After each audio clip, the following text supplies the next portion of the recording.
नमस्कार मंडळी. शरद पवारांचं राजकारण आता उघड होऊ लागलंय. अगदी स्पष्ट सांगायचं झालं तर शरद पवार आता उघडे पडू लागलेले आहेत. राजकारणामध्ये काही घटना अशा घडतात की या सगळ्या विषयांची चर्चा पुन्हा एकदा करावी लागते.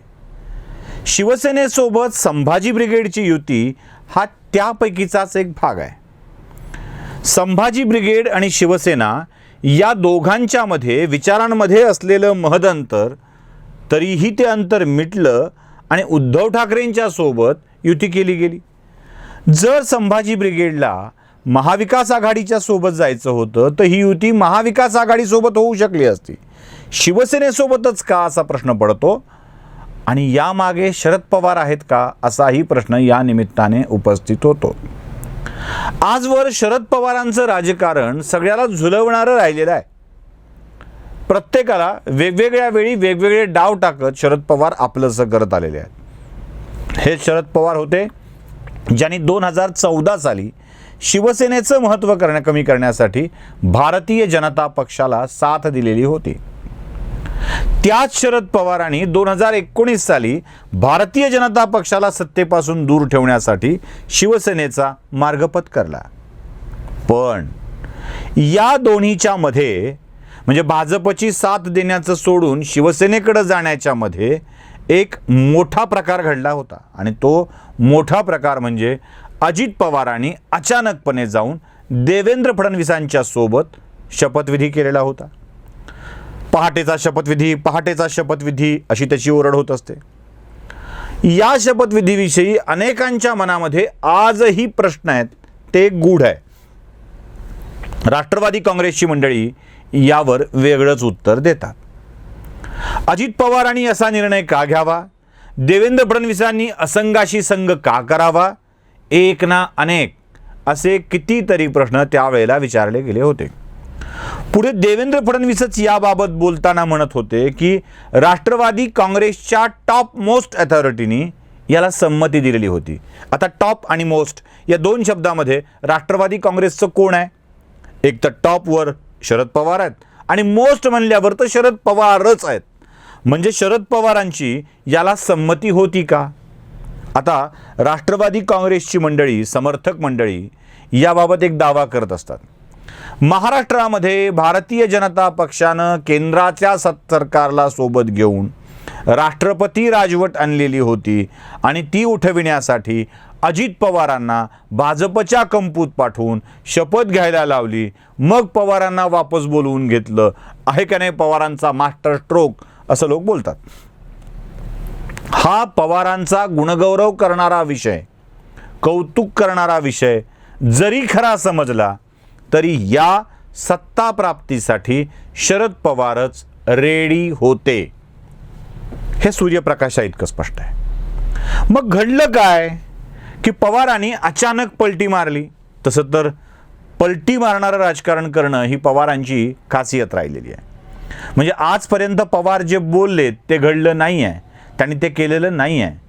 असं पलटी मारणारं राजकारण करणाऱ्या पवारांनी भाजपच्या सोबत न जाण्याचा निर्णय घेत शिवसेनेच्या सोबतच कायम राहण्याचा निर्णय का घेतला याचं कारणही तसंच आहे. राष्ट्रवादी काँग्रेसमधला एक मोठा वर्ग जो भारतीय जनता पक्षासोबत जाण्यासाठी उत्सुक होता, बहुतांश आमदारांची तशी इच्छा होती आणि भाजपसोबत गेल्यावरच राष्ट्रवादीचं राजकारण पुढे चालू राहील.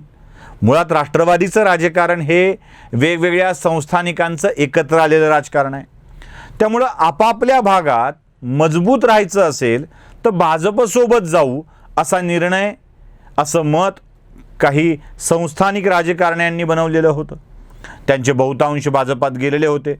म्हणजे प्रदेशाध्यक्ष राहिलेले बबनराव पाचपुते, प्रदेशाध्यक्ष राहिलेले पिचड, या सगळ्यांनी अगोदरच भाजपचा रस्ता पकडलेला होता. मोहिते पाटील भाजपमध्ये गेलेले होते. त्यासोबत उस्मानाबादचे पाटील भाजपमध्ये गेलेले होते. राष्ट्रवादीची 5-7 मोठी मंडळी अगोदरच भाजपमध्ये बसलेली होती आणि आपलं राजकारण कंटिन्यू करण्यासाठी राष्ट्रवादीमधल्या एका गटाला तिकडे जावं असं वाटत होतं. यात अजित पवार सुद्धा होते. पण भाजपसोबत जाऊन सुप्रिया सुळेचं राजकारण आपण करू शकू की नाही, स्थापित करू शकू की नाही, हा प्रश्न शरद पवारांच्या मनामध्ये होता. आणि म्हणूनच अजित पवारांच्या भाजपसोबत जाण्याच्या कृतीला सुप्रिया सुळेंनी टोकाचा विरोध केला. आपल्या मुलीचा टोकाचा विरोध शरद पवार बदलू शकले नाहीत आणि मग अजित पवारांना तिथून राजीनामा देऊन वापस येण्याचा निर्णय पवारांनी घेतला. आता या निर्णयानंतर सुद्धा शिवसेनेच्या कंपूमध्ये आपल्या माणसांना बसवून शिवसेनेत आपली माणसं धाडून ती कशी कमजोर करता येऊ शकेल आणि जास्तीत जास्त शिवसेनेचे नेते जे शिंदे गटाच्या सोबत जाणार नाहीत ते बाकीचे आपल्याकडं कसे येतील, यासाठी पवारांचा प्रयत्न आहे. हे यासाठीच की पुढे महाराष्ट्रातल्या सुप्रिया सुळेच्या राजकारणाच्या दिशा मोकळ्या व्हाव्यात, अगदी स्पष्ट व्हाव्यात. त्यांना पुढे राष्ट्रवादी काँग्रेस या पक्षाला घेऊन पुढे जाता यावं. मुळात शिवसेनेमध्ये एक अस्वस्थता आहे, शिवसैनिकांच्या मनामध्ये एक अस्वस्थता आहे. म्हणजे बाहेर कितीही चालू असलं की नाही आम्ही उद्धव ठाकरे साहेबांच्या सोबत, पण खाजगीत बोलताना शिवसेनेचे नेतेपदावरील मंडळीसुद्धा साहेबांना कसं समजावून सांगायचं हा प्रश्न विचारत राहतात. म्हणजे उदाहरणच सांगायचं झालं तर चंद्रकांत खैरे यांचं आपण सांगूया. म्हणजे खैरे आता सोबत तर आहेतच, पण त्यांना संभाजी ब्रिगेड सोबतची युती, त्यांच्या लोकलच्या राजकारणामध्ये अनेकांना मोठं केलं जाणं हे अस्वस्थ करणार आहे. म्हणजे उद्या कदाचित मोदींना गरज पडेल उद्धव ठाकरेंची आणि मोदी ॲडजस्ट करून घेतील या आशेवर ते तिथे आहेत. आता अशी माणसं शरद पवारांच्या हाताला सहजपणे लागू शकतात आणि शरद पवारांचा हाच प्रयत्न असेल की शिवसेनेमधली उरलेली म्हणजे शिल्लक सेनेमधली जी काही उरलेली मंडळी आहेत ती आपल्या हाती यावीत आणि यासाठीच पवार एक एक पाऊल पुढे सरकतात. शरद पवारांचा हा डाव आता सगळ्या लोकांच्या लक्षात येऊ लागलेला आहे. म्हणजे पहाटेचा शपथविधी हा शरद पवारांच्या इच्छेनेच घडला, अजित पवारांचा राजीनामा शरद पवारांच्या इच्छेनेच घडला, उद्धव ठाकरेंचं राज्यारोहण शरद पवारांच्या इच्छेनेच घडलं. आता उद्धव ठाकरेंच्या सत्तेतून बाहेर पडल्यानंतर उद्धव ठाकरेंनी कोणाच्या जवळ जावं हेही शरद पवारांच्या इच्छेनं घडतं आहे. आणि याच काळामध्ये पवार परिवारांवरचा एकूणच सत्तेचा पकड आता वाढू लागलेली आहे. सत्तेची पवार परिवारावरची पकड, मी पवार परिवाराची सत्तेवरची पकड म्हणत नाही आहे. म्हणजे अजित पवारांचं भ्रष्टाचाराचं प्रकरण बाहेर निघत आहे, रोहित पवारांचं प्रकरण बाहेर निघत आहे, त्यानंतर लवासाची प्रकरणं बाहेर निघत आहेत.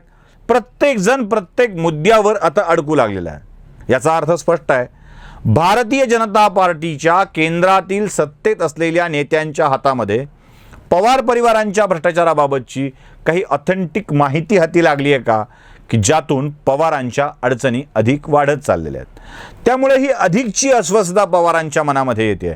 म्हणजे मी पंतप्रधान होऊ शकतो पण होणार नाही, मी विरोध करत राहीन, अशी पवारांची वक्तव्य. आणि याच वेळेला पवारांच्या परिवारावरती वेगवेगळ्या तपास यंत्रणांचं चाललेलं एकूणच कारवाया, या सगळ्या विषय बघता पवार हे आपल्या पलटू भूमिकासाठी प्रसिद्ध होते.